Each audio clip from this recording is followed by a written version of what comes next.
அஸ்ஸலாமு அலைக்கும் வரஹ்மத்துல்லாஹி வபரகாத்துஹு. எல்லாம் புகழும் புகழ்ச்சியும் உருவமற்ற ஏக இறைவனாம் அல்லாஹ் ஒருவனுக்கே உரித்தாக்கி அகிலத்தின் அருள்கொடையாக வந்துதித்த நமது உயிரிலும் மேலான கண்மணி முஹம்மதுன் ரசூலுல்லாஹி ஸல்லல்லாஹு அலைஹி வஸல்லம் அவர்கள் மீது ஸலவாத்தும் சலாமும் கூறியவனாக என் உரையை துவங்குகிறேன். எல்லாம் வல்ல அல்லாஹு ஜல்ல ஜலாலுஹு எதை சொல்லவும் கேட்கும் வாய்ப்பளித்தானோ அதன்படி நடந்து நல்ல மூமின்களாக வாழ்ந்து இந்த உலகத்தை விட்டு பிரிகிற பொழுது லா இலாஹ இல்லல்லாஹ் முஹம்மதுர் ரசூலுல்லாஹ் என்ற கலிமாவை மொழிந்து ஜன்னத்துல் ஃபிர்தௌஸை கண்ணால் கண்டு மகிழ்ந்து சிரித்த வண்ணமாக மரணிக்கக்கூடிய நல்பேற்றினை பெற்ற மக்களாக அல்லாஹ் நம்மை ஆக்கிக் கொள்வானாக. மரணித்தும் மரணிக்காத இறைநேசர்களின் கூட்டத்தில் நம்மை ஆக்கி அருள்வானாக.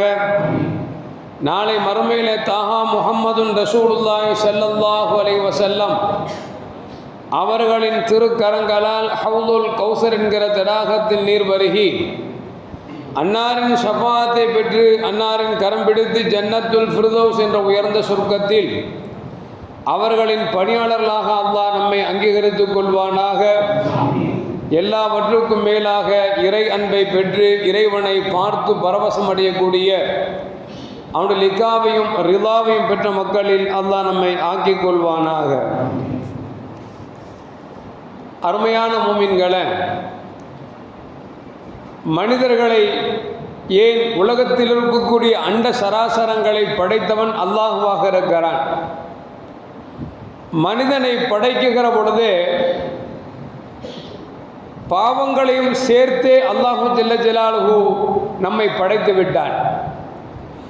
அதை கண்மணி முஹம்மதுன் ரசூலுல்லாஹி ஸல்லல்லாஹு அலைஹி வஸல்லம் சொல்வார்கள், குல்லு பனி ஆதமுன் ஹத்தாவுன் வ கைருல் ஹத்தாய் அத்தவ்வாபுன். எல்லா மனிதர்களும் பாவம் இழைக்கக்கூடியவர்கள் தான்.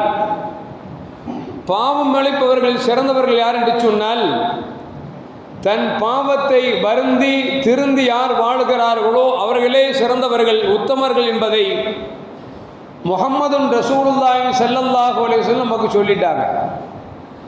பாவம் என்பது நிகழும் தான். ஆனால் அந்த பாவத்தையே தன்னுடைய வாழ்க்கையாக ஆக்கிவிடக்கூடாது.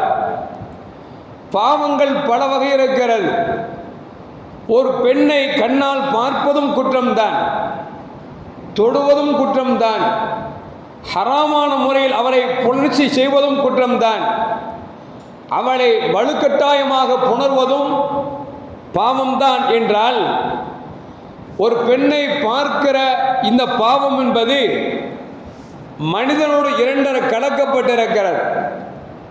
நாம் வீதியிலே செல்கிறோம் என்று சொன்னால் ஒரு பெண் எதிர் திசையில் வருகிற பொழுது மனிதனாக படைக்கப்பட்டவன் எதிர் திசையில் வருபவர் யார் என்று பார்ப்பான். அந்த பார்வையோடு தாழ்த்தி கொண்டால் அந்த பார்வை நல்ல பார்வை. அந்த பெண்ணை திரும்பவும் ஆசையோடு பார்க்கிற பொழுது அந்த பாவம் குற்றத்தை தருகிற பாவம் என்று அண்ணலம் பெருமானார் ஸல்லல்லாஹு அலைஹி வஸல்லம் அவர்கள் நமக்கு சொன்னார்கள். சையதுனா அலியுன் கர்ரமல்லாஹு வஜஹ அவர்களை சொன்னார்கள், அலியே, முதல் பார்வை உங்கள் பார்வை, இரண்டாவது ஒரு பெண்ணை ஏறிட்டு பார்க்கிறீர்களே அது உங்கள் பார்வை அல்ல, அது ஷைத்தானின் பார்வை என்றார்கள் நபிகள் நாயகம் ஸல்லல்லாஹு அலைஹி வஸல்லம் அவர்கள். முதல் பார்வை என்பது யதார்த்தமான பார்வை, அது நம் பார்வை.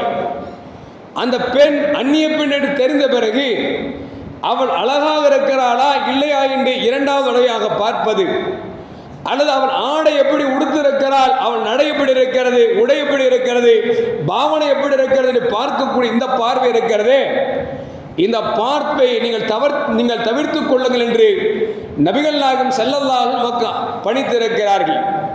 காரணம், அந்த இரண்டாவது தடவையாக பார்க்கக்கூடிய பார்வை அல்லது அதை தொடர்ந்து செய்யக்கூடிய பார்வை இருக்கிறதே, அதை இறைவனால் மன்னிக்க முடியாத பாவத்தின் பக்கம் உங்களை தள்ளிவிடும் என்பதால் முதல் பார்வை உங்கள் பார்வை, அத்தோடு நீங்கள் தாழ்த்திக் கொள்ளுங்கள். இரண்டாவது பார்வை பார்த்தீர்கள் என்று சொன்னால் அதுதான் ஷைத்தானின் பார்வை என்று நபிகள் நாயகம் ஸல்லல்லாஹு அலைஹி வஸல்லம் சொன்னாங்க. ஆனால் இன்னைக்கு மனிதர்கள் பார்க்கக்கூடிய முதல் பார்வையாக இருந்தாலும் சரி, எந்த பார்வையாக இருந்தாலும் சரி, பிறரை பார்க்கிற பொழுதே அல்லாஹ்வுக்கும் ரசூலுக்கும் உகந்தது இல்லாத, பிடித்தம் இல்லாத ஒரு பார்வையை பார்க்கக்கூடிய சூழலுக்கு இன்றைக்கு தள்ளப்பட்டிருக்கிறோம் என்று சொன்னால் அல்லாஹ் தான் காப்பாற்ற வேண்டும்.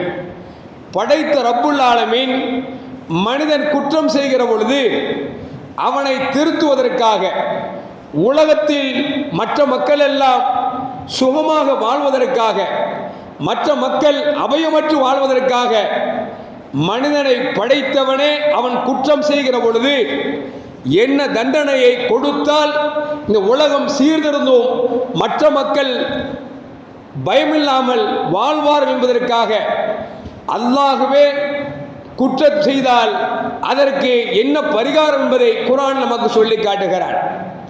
ஆனால் அந்த குற்றங்களுக்கு இன்றைக்கு சட்டங்கள் கொஞ்சம் வலுவிழந்ததன் காரணமாக, மனிதனாக இயற்றிய சட்டத்தின் காரணமாக குற்றங்கள் குறைந்தபாடில்லை, அதிகரித்து கொண்டே இருக்கிறது என்பதை தினசரி செய்தித்தாள்களை புரட்டினாலும், மீடியாக்களை புரட்டி பார்த்தாலும், எங்கு பார்த்தாலும் கொலை, கொள்ளைகள், விபச்சாரம் இப்படித்தான் பேப்பரில் பிரசுரிக்கப்படுகிறது தவிர எங்காவது சுகமாக வாழ்ந்தார்கள், மக்கள் நிம்மதியாக இருக்கிறார்கள் என்று பேப்பரில் வருகிறதா என்று சொன்னால் அது மிக மிக குறைவாகவே இருக்கிறது. அருமையான முஃமின்களே, எனவேதான் நபிகள் நாயகம் ஸல்லல்லாஹு அலைஹி வஸல்லம் சொன்னார்கள், கியாமத் நாள் அடையாளம் என்னவென்று சொன்னால் கல்விகள் உயர்த்தப்படும், ஞானங்கள் உயர்த்தப்பட்டு விடும், மடத்தனம் அதிகரிக்கும் என்றார்கள். அதுபோன்று மது அதிகரிக்கப்படும், மது பிரியர்கள் அதிகமாகி விடுவார்கள், விபச்சாரங்கள் தலைவிரித்தாடும் என்றெல்லாம் நபிகள் நாயகம் ஸல்லல்லாஹு அலைஹி வஸல்லம் அவர்கள் உலக அழிவு நாளின் அடையாளங்களில் இதை மிக மிக முக்கியமாக நமக்கு சொல்லியிருக்கிறார்கள். அப்படி பார்க்கிற பொழுது இன்றைக்கு படித்தவர்கள் அதிகமாக இருப்பது போன்று தெரிகிறது. படிப்பது என்பது உலகளாவிய படிப்பு மட்டுமல்ல, மனிதன் மனிதத்துவத்தோடு வாழ வேண்டும். மனிதன் பிற மனிதனை பார்க்கிற பொழுது சகோதர சகோதரியாக இப்படி பார்க்கக்கூடிய சூழல் இருக்க வேண்டும். அப்பொழுதுதான் படித்தவர்கள் இருக்கிறார்கள் என்று அர்த்தம். படித்தவனே இன்றைக்கு மிருகத்தனமான செயல் ஈடுபடுகிறான் என்று சொன்னால் படித்தும் பிரயோஜனம் இல்லை. நபிகள் நாயகம் ஸல்லல்லாஹு அலைஹி வஸல்லம் சொன்னார்கள், கியாமத் நாள் அடையாளத்தில் ஒன்று கல்விகள் உயர்த்தப்படும் என்று சொன்னார்கள், மடத்தனம் அதிகமாகிவிடும் என்று சொன்னார்கள். இன்றைக்கு படிக்கிறான், தன் பேருக்கு பின்னால் பல பட்டங்களை சூட்டியிருக்கிறான், ஆனால் மனிதனாக வாழ்கிறானா என்று பார்த்தால் மனிதன் மிருகத்தனத்தோடு மிருக குணத்தோடு வாழுகிற காட்சியைத்தான் இன்றைக்கு பார்த்து கொண்டிருக்கிறோம். அது மட்டுமல்ல அருமையான மக்களே, ஒரு காலத்தில் மதுவை வாங்கினார்கள் என்று சொன்னால் மதுக்கடைக்குள்ளே பார் இருக்கும், அந்த பாருக்குள்ளே சென்று குடிக்கிற பழக்கம் இருந்தது. ஆனால் இன்றைக்கு எந்த அளவுக்கு ஆகிவிட்டது என்று சொன்னால் மது பாட்டில்களை மெடிக்கல்ல எப்படி நம்ம டானிக் வாங்குகிறோமோ, வாங்கி வண்டியை வைத்து செல்கிறோமோ, அதுபோன்று மதுக்களை இன்றைக்கு பகிரங்கமாக வாங்கி வீட்டில் கொண்டு குடிப்பதும், ரோட்டிலே உட்கார்ந்து பப்ளிக்காக குடிப்பதும், இன்னும் சொல்ல போனால் அதை எந்த அளவுக்கெல்லாம் ரசனையாக குடிக்க முடியுமோ அதையெல்லாம் செய்யக்கூடிய ஒரு அலங்கோல காட்சியை பார்க்கிறோம் என்று சொன்னால் நபிகள் நாயகம் ஸல்லல்லாஹு அலைஹி வஸல்லம் சொன்னார்களே, கியாமத் நாள் அடையாளத்தில் ஒன்று மது அதிகரித்து விடும் என்று சொன்னார்கள். அதுபோன்று விபச்சாரம் தலைவிரித்தாடும் என்று சொன்னார்கள். விபச்சாரத்தை பற்றி கேட்கிற பொழுது அல்லாஹ் தான் காப்பாற்ற வேண்டும். நாம் தான் சுத்தமாக இருக்கிறோமா அல்லது அண்டை வீடு சுத்தமாக இருக்கிறதா என்று பார்க்கிற பொழுது மிக மிக மோசமாக கேவலமாக கேள்விப்படக்கூடிய அளவிற்கு இன்றைக்கு விபச்சாரங்கள் தலைவிரித்து ஆடுகிறது என்பதை யாரும் மறுத்துவிட முடியாத ஒரு சூழலுக்கு தள்ளப்பட்டிருக்கிறோம். அருமையான முஃமின்களே, மனிதனாக படைக்கப்பட்டவன் இச்சையோடு சேர்ந்து படைக்கப்பட்டிருக்கிறான். அந்த இச்சையை தீர்ப்பதற்குத்தான் திருமணம் என்கிற பந்தத்தை அல்லாஹ் கொடுத்திருக்கிறான். அந்த திருமணத்தை முடிக்க முடியவில்லை என்று சொன்னால், உமக்கு வசதி வாய்ப்பு இல்லை என்று சொன்னால் நோன்பை வைத்து உன் ஆசையை கட்டுப்படுத்து என்று மார்க்கம் தெளிவாக சொல்லித் தருகிறது. அப்படி நோன்பு வைத்து ஆசையை கட்டுப்படுத்த முடியவில்லை, திருமணம் முடிப்பதற்கு எனக்கு வாய்ப்பு இருக்கிறது என்று சொன்னால், ஒரு பெண்ணை திருமணம் முடி, அது உனக்கு காணவில்லை என்று சொன்னால் 2ஆக 3ஆக 4ஆக 4 திருமணம் வரைக்கும் முடிக்கலாம் என்று சொல்லி மார்க்கம் அனுமதி கொடுத்திருந்தும் கூட இன்றைக்கு நம்மவர்களாக இருந்தாலும் சரி, மாற்றார்களாக இருந்தாலும் சரி, விபச்சாரம் என்கிற ஒரு கொடிய செயலுக்கு தள்ளப்பட்டிருக்கிறார்கள் என்று சொன்னால், காரணம் தண்டனை என்பதை இருப்பது என்பதை மறந்து இன்றைக்கு குற்றம் செய்து கொண்டிருக்கிறார் என்பதை யாரும் மறுத்துவிட முடியாது. அருமையான மக்களே, நபிகள் நாயகம் ஸல்லல்லாஹு அலைஹி வஸல்லம் சஹாபாக்கள் கேட்டார்கள், ஐயு தன்பின் ஆதம் இந்தல்லாஹ், அல்லாஹ்வின் பார்வையில் எது பெரும்பாவம் என்று சொல்லி நபிகள் நாயகம் ஸல்லல்லாஹு கேட்ட பொழுது நபிகள் நாயகம் ஸல்லல்லாஹு அலைஹி வஸல்லம் சொன்னார்கள், இறைவனுக்கு இணை வைப்பது பெரும்பாவத்தில் ஒன்று என்றார்கள் நபிகள் நாயகம் ஸல்லல்லாஹு அலைஹி வஸல்லம்.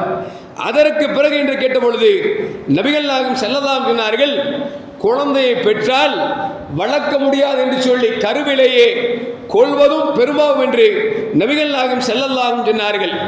மீண்டும் சஹாபாக்கள் கேட்டார்கள், யார ரசூலல்லாஹ், இதற்கு அடுத்து பெரும்பாவம் எது என்று கேட்ட பொழுது பெருமானார் ஸல்லல்லாஹு சொன்னார்கள், உன் அண்டை வீட்டுக்கார பெண்ணோடு விபச்சாரம் செய்வது ஆக பெரிய பாவம் என்று சொல்லி நபிகள் நாயகம் ஸல்லல்லாஹு அவர்கள் சொல்லுகிறார்கள் என்று சொன்னால், இந்த ஹதீஸில் நாம் என்ன விளங்க முடிகிறது என்று சொன்னால், நமக்கென்று திருமணம் முடித்து நம்முடைய ஆசையை தீர்ப்பதற்காக மனைவி அல்லாத வேறு யாரிடத்திலும் விபச்சாரம் செய்தாலும் அது மிகப்பெரிய பாவம் என்பதை இந்த ஹதீஸ் நமக்கு சொல்லி காட்டுகிறது. அருமையான மோமின்களே, இன்றைக்கு பார்க்கிறோம், கொல்கத்தாவிலே மிகப்பெரிய செய்தி, டாக்டர், இன்னும் சொல்ல போனால் பயிற்சி எடுத்துக் கொண்டிருக்கிற ஒரு டாக்டரை அந்த பெண் கொலை செய்யப்பட்டது மட்டுமல்ல, கடுமையான முறையில் தாக்கப்பட்டு கழுத்துகள் ஒடிக்கப்பட்டு மர்மஸ்தானங்கள் கடிக்கப்பட்டு, இன்னும் சொல்ல போனால் அதை விவரிக்கிற கேட்பதற்கு நம்மால் காது கொடுத்து கேட்க முடியாத அளவிற்கு ஒரு 31 வயது மதிக்கத்தக்க ஒரு பெண் டாக்டரை மிருகத்தனமாக இன்றைக்கு விபச்சாரம் செய்து அந்த பெண்ணை கொண்டிருக்கிறார்கள் என்று சொன்னால் அல்லாஹ் தான் காப்பாற்ற வேண்டும். அது எங்கே? ஒரு மருத்துவ கல்லூரியில், ஒரு மருத்துவமனையிலேயே ஒரு மருத்துவச்சிக்கு பாதுகாப்பு இல்லாமல் அந்த மருத்துவத்தை கொடுக்கக்கூடிய டாக்டர்களாலேயே, இன்னும் சொல்ல போனால் பல கைவர்களால் 26 பேர் சேர்ந்து ஒரு பெண்ணை கற்பழித்திருக்கிறார்கள் என்ற செய்தியை பார்க்கிற பொழுது நாம் இந்த இந்தியாவில் வாழ்வதற்கு வெட்கப்பட வேண்டியது இருக்கிறது, தலைகுனிய வேண்டியிருக்கிறது. இது யார் வெட்கப்படணும் அப்படின்னா, இந்த நாட்டை ஆள்ற பிரதமராக இருந்தாலும் சரி, அல்லது அந்த மாநிலத்தை ஆளுகிற முதலமைச்சராக இருந்தாலும் சரி, வெட்கப்பட வேண்டும். என்று சொன்னால் ஒரு பெண் டாக்டருக்கு இந்த நிலை என்று சொன்னால் அங்கு மருத்துவம் பார்க்க செல்லக்கூடிய அந்த மக்களுக்கு என்ன பாதுகாப்பு இருக்கிறது என்பதை கொஞ்சம் யோசித்து பார்க்க வேண்டும்.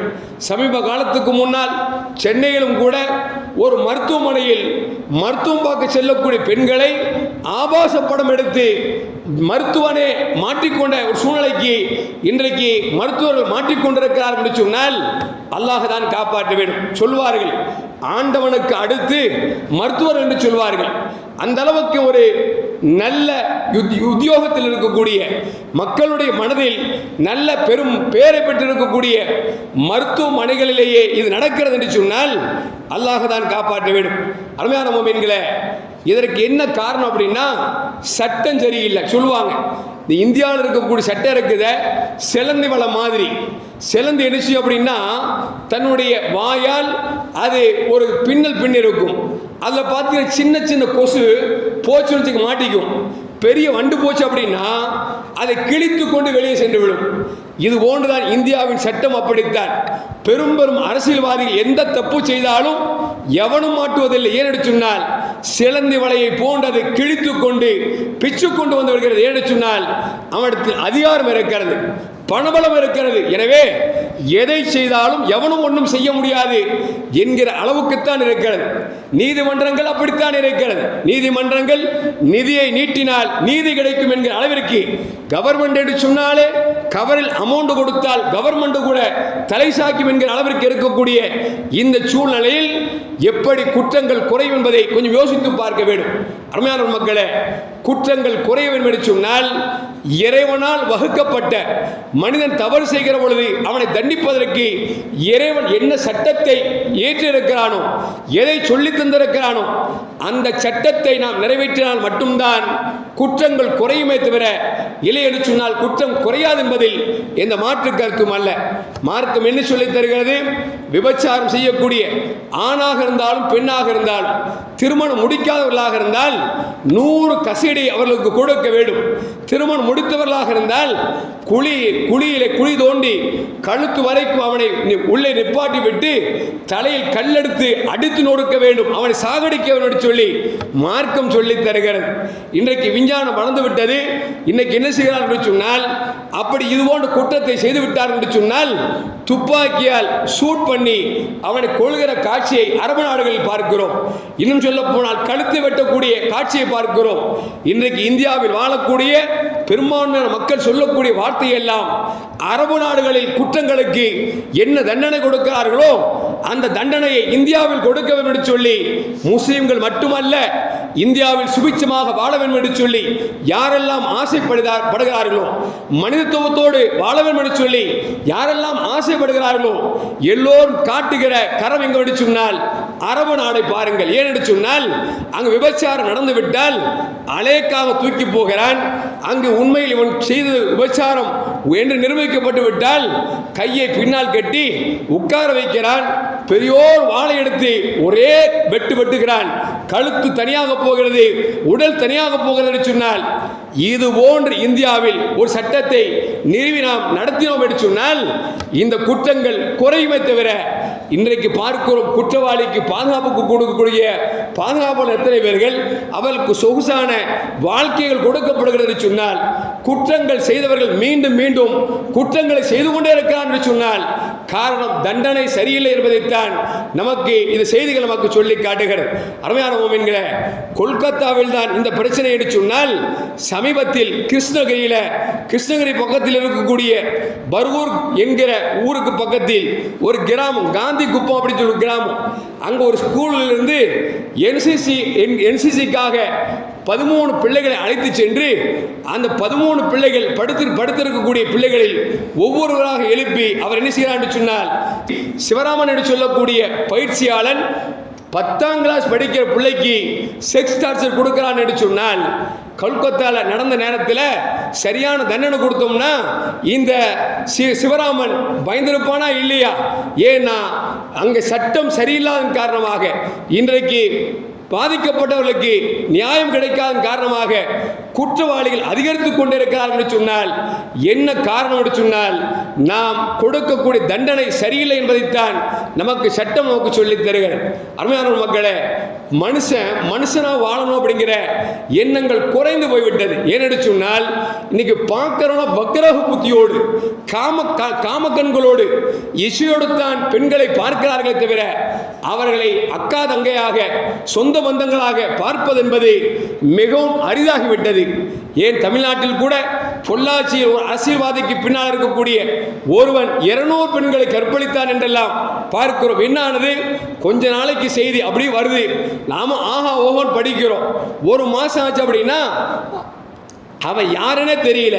ஏன்னா அவன் பார்த்தா சொகுசா பங்களாவில் வாழ்ந்து கொண்டிருக்கிறான் என்று சொன்னால் என்ன காரணம்?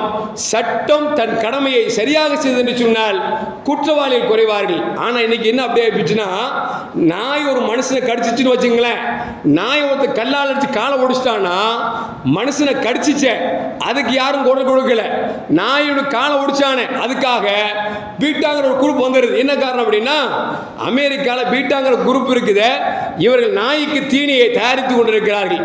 நாய் அடித்து குறைச்சிட்டோம் அப்படின்னா அவன் தீனி வைக்க முடியாதனால பீட்டாங்கிற அமைப்பு வந்து செய்யுது, ஒல்லு செய்யுது, குலைக்குது.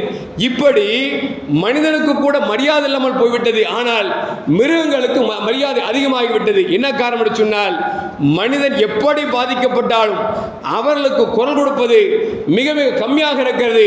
ஆனால் மனிதனுக்கு தீங்காக இருக்கக்கூடிய நாயை அடித்தால் கூட கேட்பதற்கு ஆள் வருகிறார் என்று சொன்னால் அல்லாஹ் தான் காப்பாற்றும். நாம நினைக்கிறோம் ஒரு குற்றவாளியை நம்ம கொள்றோம் அப்படின்னா அது பாவமுள்ள நினைக்கிறோம்.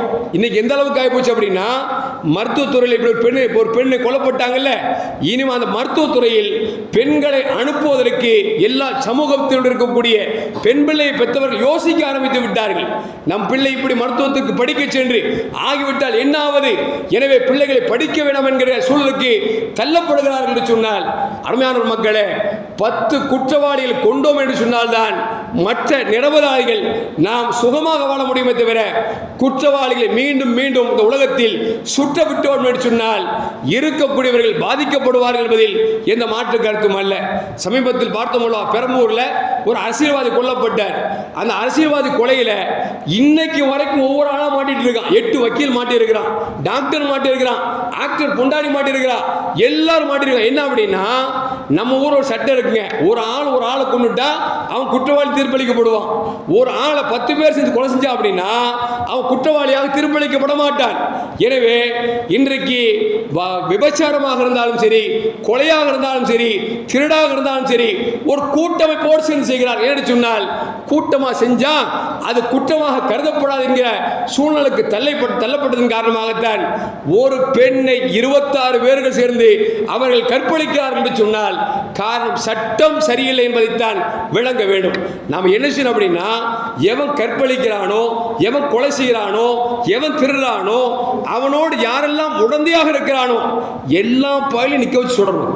ஏன்னா அப்படி சுட்டாதான் 10 பேர் காலியானாதான், பப்ளிக்ல வச்சு சுட்டாதான் மற்ற திருட வேண்டும் என்று நினைக்கக்கூடியவன், கொலை செய்ய வேண்டும் என்று நினைக்கக்கூடியவன், விபச்சாரம் செய்யக்கூடிய வேண்டும் என்று நினைக்கக்கூடியவன், அவனுக்கு ஒரு அச்சம் வரும். ஆனா இன்னைக்கு எப்படி இல்லை, ஒருத்தர் கொலை செஞ்சுட்டான் அப்படின்னா ஜெயிலுக்கு போயிட்டு 6 மாசம் வந்த பிறகு அவன் பெரிய தாதாவாயிடுறான். ஏன்னா அங்க உள்ள ஒரு தண்டனையும் இல்லை. போய் சொகுசா உட்கார்ந்து சாப்பிட்டுட்டு இருக்கிற ரவுடியோட தொடர்பெல்லாம் வாங்கிட்டு வந்துட்டு இங்க வந்து என்ன செய்யறான், மிகப்பெரிய தாதாவாக, காலப்போக்கில் மிகப்பெரிய அரசியல்வாதியாக, எம்எல்ஏவாக, எம்பியாக மாறுகிறான் என்று சொன்னால் இதை விட கேவலம் இந்தியாவுக்கு என்ன வேணும்? அயல் நாடுகள் எல்லாம் எந்த அளவுக்கு சொல்லப்படுது அப்படின்னா, பெண்கள் இந்தியாவில் வாழ்வதற்கு தகுதி இல்லாத நாடு என்று சொல்லக்கூடிய அளவிற்கு இன்றைக்கு இந்தியா அவப்பெயர் எடுத்துக்கொண்டிருக்கிறது என்று சொன்னால் அல்லாஹ் காப்பாற்ற வேண்டும் என்பதை நாம் மறந்துவிடக் கூடாது. இன்னைக்கு காலையில் தந்தி பேப்பரில் போட்டிருக்கான், ஒரு பெண்ணை காணல, குழந்தைய 11ஆம் கிளாஸ் நினைக்கிறேன், 11 படிக்கிற பிள்ளைய காணான உடனே தகப்பம் போய் கம்ப்ளைண்ட் பண்றார். என்ன அப்படின்னா, சார் என் புள்ள காணா, ஊட விட்டு ஓடி போச்சு அப்படின்னு அந்த குழந்தையை தேடி பிடிச்சி எப்படியோ பிடிச்சிட்டாங்க. பிடிச்ச பிறகு அந்த குழந்தைய கேட்கிறாங்க, ஏமா எங்க ஓடன அப்படின்னு. சார் எங்க தகப்பன் என்ன 4 வருஷமா செக்ஸ் டார்ச்சர் கொடுக்குறான், தொந்தரவு கொடுக்குறான். யாருங்க? பெத்த தகப்பன் பெத்த பிள்ளைக்கு நினைச்சான் செக்ஸ் டார்ச்சர் கொடுத்ததுனால நான் ஊரை விட்டு ஓடனேன் என் நண்பர் கூட. அங்க போனா என் நண்பனை காப்பாத்தன்னு பார்த்தா, பாய் ஃப்ரெண்ட் காப்பாத்தன்னு பார்த்தா, அவங்க கூட சேர்ந்து 2 நண்பர்கள் 3 பேர்கள் என்னை கற்பழித்து விட்டார்கள் சொல்லி ஒரு பெண் சொல்லுது அப்படின்னா எங்க போய் சொல்றதே விளங்கல. தகப்பன் பக்கத்தில் படுக்கிறதா, அண்ணன் பக்கத்தில் படுக்கிறதா. இன்னைக்கு இந்த அளவுக்கு மோசத்துக்கு என்ன காரணம் அப்படின்னா, நம்ம கையில் இருக்க செல்போன் தான். இந்த செல்போனால இன்னைக்கு தந்தையும் கெட்டான், தமையும் கெட்டான், குடும்பம் கெட்டது, நாடு கெட்டது, எல்லாம் கெட்டு போய்விட்டது. என்னவென்று சொன்னால் அசிங்க படங்களும் ஆபாச படங்களும் பார்த்து பார்த்து நம்மால் வெளிப்படுத்த வாய்ப்பில்லைங்கிற பொழுது அது மனைவியா, அம்மாவா, தங்கையா, தாயா என்று பார்க்க முடியாத ஒரு மிருக குணத்திற்கு தள்ளப்பட்டிருக்கிறோம் என்று சொன்னால் அல்லாஹ் காப்பாற்றுவேன். அருமையான நாம ஒரு இடத்துல சரியான தண்டனையை பப்ளிக்ல வச்சு கொடுத்துட்டோம் அப்படின்னா இதுக்கு யாரெல்லாம் கேட்கிறாங்களோ, யாரெல்லாம் பார்க்கிறாங்களோ தொடர்றதுக்கு யோசிப்பான், தப்பு செய்யறதுக்கு அவன் பயப்படுவான். ஆனா நம்ம சட்டம் சரியில்லாதனால் செய்தவனும் திருப்பி திருப்பி செய்கிறான், செய்யாதவனும் செய்வதற்கு முயற்சிக்கிறான் என்று சொன்னால் அல்லாஹ் தான் காப்பாற்றும். அருமையான முஃமின்களே, அன்னை ஆயிஷா ரலியல்லாஹு தஆலா அன்ஹா ஒரு நிகழ்ச்சியில் சொல்றாங்க, நபிகள் நாயகம் ஸல்லல்லாஹு அலைஹி காலத்தில் மஹ்சூமி கிளையை சார்ந்த ஒரு பெண்மணி திருடி விட்டார்கள். திருடினா இஸ்லாத்தில் கையை வெட்டணும், விளங்குச்சிங்களா? அப்படி கையை வெட்டணும் அப்படிங்கிற பொழுது இந்த மஹ்சூமி கிளையை சார்ந்த பெண்ணு ஒரு உயர் குலத்தை சார்ந்தவர், பணக்கார பெண்ணு. இந்த பெண்ணு கைவெட்டப்பட்டுட்டாங்க அப்படின்னா அந்த குலத்துக்கு அசிங்கமா போயிடும், அவப்பேராயிரும் அப்படின்னு சொல்லிட்டு யாரை பிடிச்ச ரசூலுல்லாஹ்ட்ட ரெக்கமெண்ட் பண்ண முடியுமோ, பரிந்துரை செய்ய முடியுமோ அவரை தேடுறாங்க. அப்படி தேடுகிற பொழுது அந்த நேரத்தில் உசாமா ரலியல்லாஹு தஆலா அன்ஹு ரசூலுல்லாஹ்வுக்கு ரொம்ப நெருக்கமானவங்க, ரசூலுல்லாஹி ஸல்லல்லாஹு அலைஹி வஸல்லம் நெருக்கமானவங்க மட்டுமல்ல, பாசத்திற்குரியவங்க.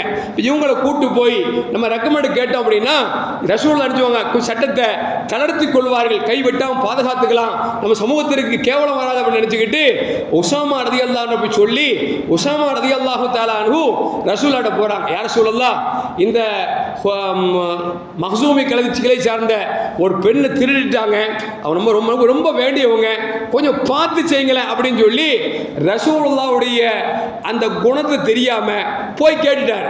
நபிகள் நாயகம் ஸல்லல்லாஹு முகமெல்லாம் செவந்து போச்சு, செவந்து கோபப்பட்டு சொன்னாங்க, என் மகள் ஃபாத்திமா திருடி இருந்தாலும் கூட கையை வெட்டுவேனே தவிர அங்கு சட்டத்தில் தளர்வு கொடுக்க மாட்டேன் என்று சொல்லி நபிகள் நாயகம் ஸல்லல்லாஹு வேகமாக பேசியது மட்டுமல்ல, மஹ்சூமி கிளையை சார்ந்த அந்த திருடிய பெண்ணுக்கு கையை வெட்டினார்கள் என்பது வரலாறு நமக்கு சொல்லி காட்டுகிறது என்று சொன்னால், அருமையான மக்களே, இன்னைக்கு பார்க்கிறோம், பணக்காரன் ஒன்று செஞ்சு தப்பு செஞ்சுட்டான் அப்படின்னா அவனுக்கு அரசியல்வாதி பின்னால் போய் நிற்கிறான். என்ன காரணம் அப்படின்னா அவன்கிட்ட கட்டிங் வருமா, அது கட்டிங் வந்தா இவனை கட் பண்ணாம விட்டுலாமே, சட்டத்தின் விடுதலை செஞ்சிடலாமா அப்படின்னு சொல்லி பின்னால் யார் போய் நிற்கிறானா, அரசியல் தலைவர்கள் நிற்கிறார்கள் என்று சொன்னால், இப்படி நிற்கும் காலமெல்லாம் குற்றங்கள் அதிகரிக்குமே தவிர குறைவதற்கு வாய்ப்பே இல்லை என்பதைத்தான் நமக்கு மார்க்க நமக்கு சொல்லித் தருகிறது. அருமையான உண்மைகள், அது மட்டுமல்ல, விபச்சாரம் என்பது ஆக மோசமானது, செய்யக்கூடாது.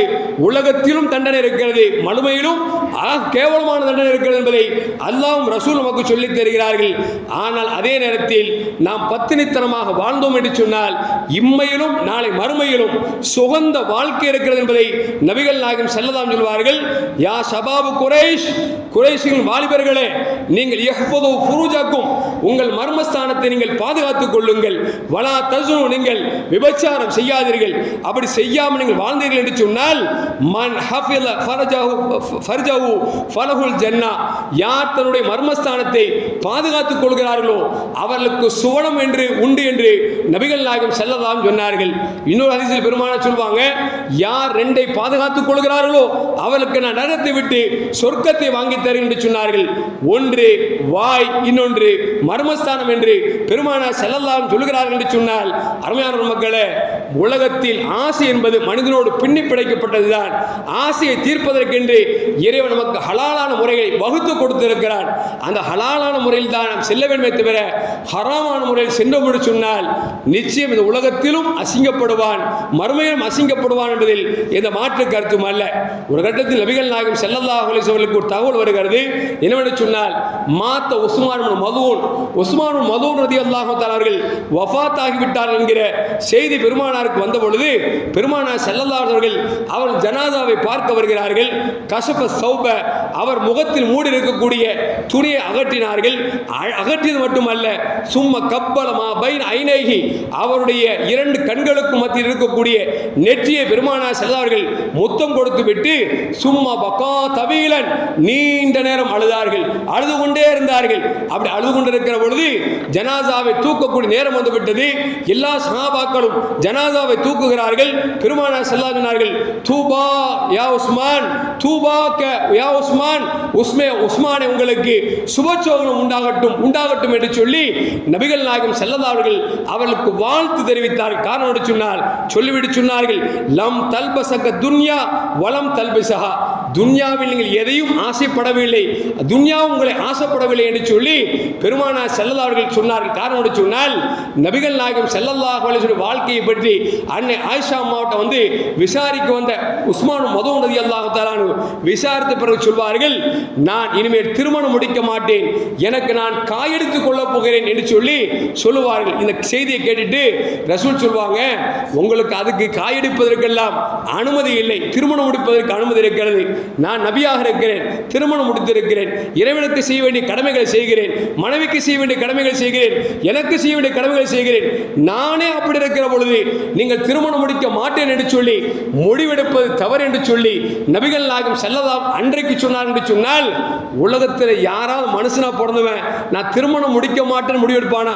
பைத்தியக்காரன் போய் கேளுங்க, அவன் சொல்லுவான் எனக்கும் கல்யாணம் முடிக்கணும் அப்படிமா. என்ன காரணம்னா, திருமணம் என்பது ஒரு மனிதனை பண்படுத்தக்கூடிய ஒரு செயல்பாடு. அந்த மனைவி என்பது நமக்கு தேவை என்பது கிறுக்கன் கூட இன்றைக்கு தெரிந்து வைத்திருக்கிறான். சொல்லுவாங்க பையன் தான் ஆள் மோசங்க, ஆனா பொண்ணும் தெரியாது நினைச்சு கல்யாணம் முடிச்ச உடனே அடுத்த வருஷத்துக்கு குழந்தை பத்திட்டா அப்படிம்பாங்க. என்ன காரணம் அப்படின்னா, எல்லாருக்கும் தெரியும் என்ன அப்படின்னா தன்னுடைய இச்சையை போக்குவதற்கு ஒரு பெண் தேவை என்று. ஆனால் இந்த சஹாபி நபிகள் நாயகம் ஸல்லல்லாஹு வணக்க வழிபாடை தெரிந்து கொண்டு நான் திருமணமே முடிக்க மாட்டேன் என்று முடிவு செய்கிற பொழுது நபிகள் நாயகம் ஸல்லல்லாஹு அவர்கள் சொன்னார்கள், அப்படி முடிவெடுக்காதீர்கள், திருமணம் முடியுங்கள் என்று பெருமானார் ஸல்லல்லாஹு சொல்கிறார்கள் என்று சொன்னால், அதனால் தான் பெருமானார் ஸல்லல்லாஹு அவர்கள் இவரின் மரண நேரத்தில் தூபா கயா உஸ்மான், உஸ்மானே உங்களுக்கு சுப செய்தி உண்டாகட்டும் என்று வாழ்த்தினார்கள் என்று சொன்னால், உலகத்தில் வாழுகிற பொழுது இறைவன் எதை சொன்னானோ அதை எடுத்து நடந்தார்கள், எதை தவிர்க்க சொன்னார்கள் அதை தவிர்த்து நடந்தார்கள்.